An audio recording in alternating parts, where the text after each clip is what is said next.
Hello, myself Swapan Malik. I am working on SIMS, NOAA, and SSL. Today, I am going to show some result on impact study using GOES or nighttime cloud water path assimilation into the Warn forecast system.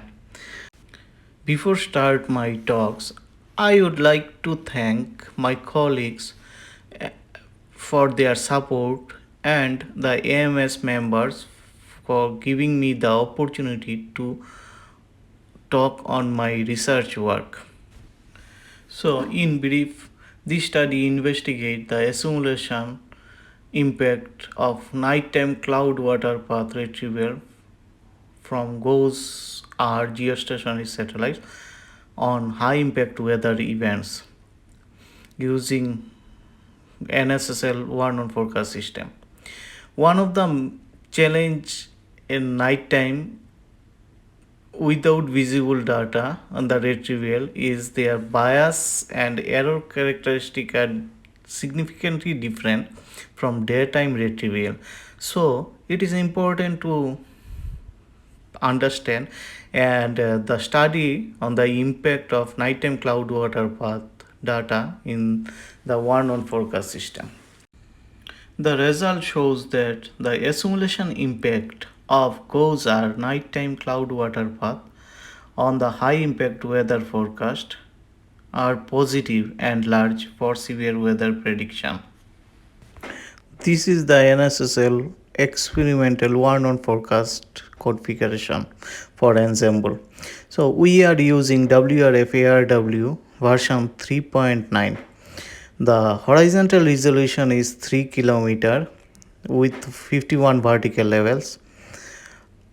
We use 36 ensemble members with physics diversity, and initial boundary conditions used member of an experimental high resolution rapid refresh generated by global forecast division run. We also use the data assimilation procedure, which is based on GSI ENKF system. GSI is used for observation processing components for observation innovation calculation, and whereas ENKF analysis components.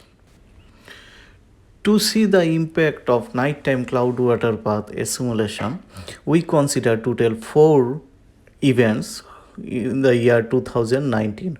The table shows that the number of tornadoes, hails, and winds for these 4 convective events. For nighttime cloud water path retrieval, GOES are channels 7, 14, and 15 having wavelengths 3.9, 11.2, and 12.3 micrometer are used. Whereas in daytime cloud water path retrieval, GOES are channel 2 and 7. 2 is the visible channels having 0.64 micrometer are used. The figure shows that the total number of cloud water path observation accumulated on 22nd May 2019. The x-axis represent the time from 17 UTC to next day 03 UTC, and y-axis represent the total number of observations. So we can see that during night time, which is almost 1 UTC, near about the blue line is higher as compared to the green line. The blue line is the nighttime observation, whereas the green line is only daytime. So in daytime, there is no observation after 1 UTC, whereas the night time the number is higher.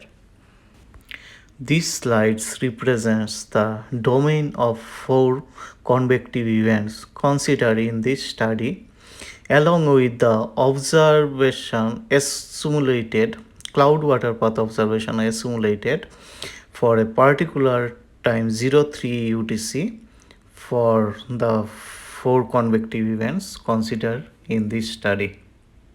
Now coming to the results, this is shows the 1 hour for reflectivity forecast based on 02 UTC on 22nd May 2019.